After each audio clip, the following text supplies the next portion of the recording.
Manchester United's owners, the Glazer family, are to explore a sale of the club as part of a review of options that could also include selling a minority interest. An outright sale would bring to an end 17 years of controversial ownership. So, I mean, Simon, it begs the question, are United fans one step closer to getting their wish? Glazers out? Well, I mean, look, we spoke about this earlier on in the year, and specifically after the Chelsea sell, and we talked about the nature of what was going on in football, and I spoke to you about the American marketplace, the maturing of the attitude in the banking community, and looking at the industry with a very different set of eyes.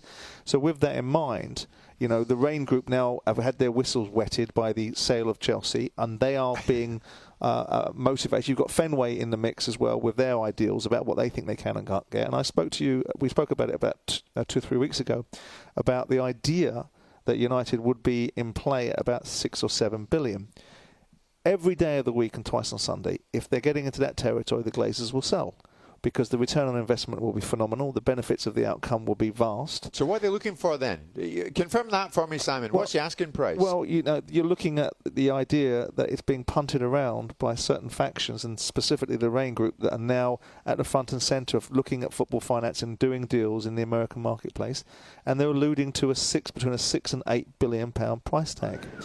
Now, when we originally spoke about it, and Chelsea deal was done at 2.5 billion, I said to you, you know, I think that if United were to get 4 to 5 billion, the Glazers will be tempted. Then I got some various discussions with some guys in America that are saying they think they can get, Rain Group think they can get 6 and 7 billion for this.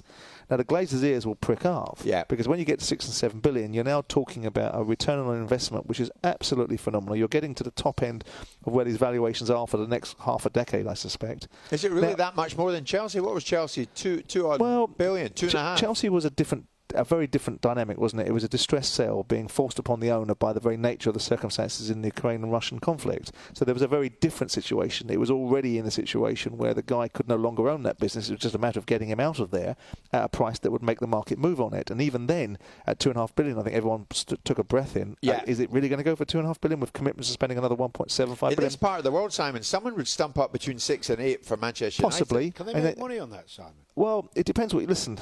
Can you make money on 44 billion pounds worth of purchase of Twitter?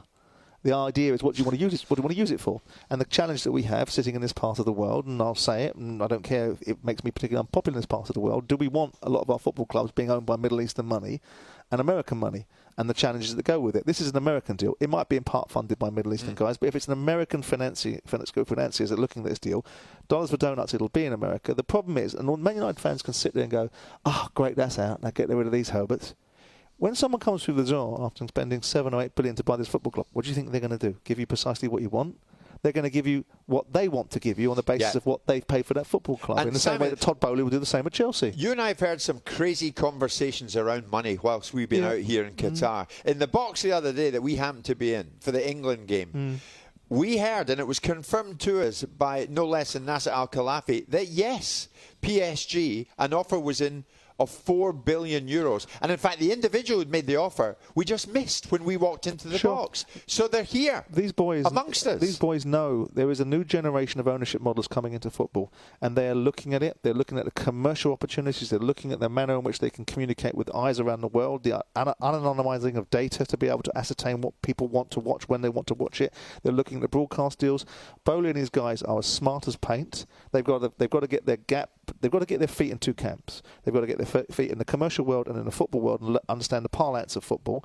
And some would say, you know, and it's been said, and I said to Todd Bowley, Graeme Souness' view of him, and he didn't know anything, and he's got to get his pants pulled down, that they've got to get understanding of the football market. I don't think he'd heard of Graeme, I'm not sure. Well, he did after I made sure that next time he bumps into Graeme, he can make sure that Graeme knows that I was holding But why now, Simon? The big movers and shakers, why now are we hearing that FSG might be on the point of getting out? Why now are we hearing that the Glazers could be close to getting out? For a variety of reasons. One of them will be because of places like where we're sitting now, which is the vast amount of money in countries like this that have different agendas. Nation states owning football clubs still trouble me, and what their motivations are. No one can deny it, that there's soft influence being utilised in those spaces.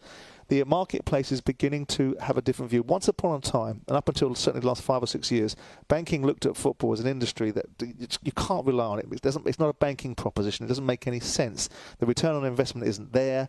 The scale of opportunity is difficult, the uncertainties, the immaturity of the marketplace, all of those things. But they're now looking at it differently. Right. And when Rain Group got away the Chelsea sale, and then when Redbird bought into Fenway and took some of their media rights for 20% and gave them 500 million quid or whatever it was, you're starting to see football being looked at as a commercial proposition. Now, be careful what you want from that. Of course. The rules change. Why does it trouble you then? Why does it trouble me? Well, because it changes the dynamics of football from being a game that was about sport, and it becomes a game about commerce and opportunities for other people.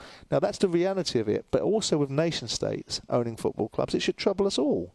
Because we know we're sitting in a country that, whilst we're being very well looked after and the people over here are delightful, there are influences in sport that we don't necessarily want sport to be leveraged for. And soft influence and political gain and World Cups being awarded and FIFA being the organisation that they are, undue influence should be a concern. And also with the Americans. I'm not suggesting that it's just this part of the world. Anybody that wants to own a football club for different reasons than a football club being something that's valued, can be part of a community and can be economically viable for anybody, should be concerning, because there is so much influence that football has. Do you think the Glazers are on their way out? A year from now, will they still be there? You probably said to me the other day, yeah, they'll still be there. Have you changed that view now? Well, they'll be there, Jim, until someone comes along and writes them a cheque which makes them say yes. Now, if someone comes along in this conversation, if you're the Glazers and someone offers you 7, the natural pushback would be, I'll have 7.5, I'll have 8.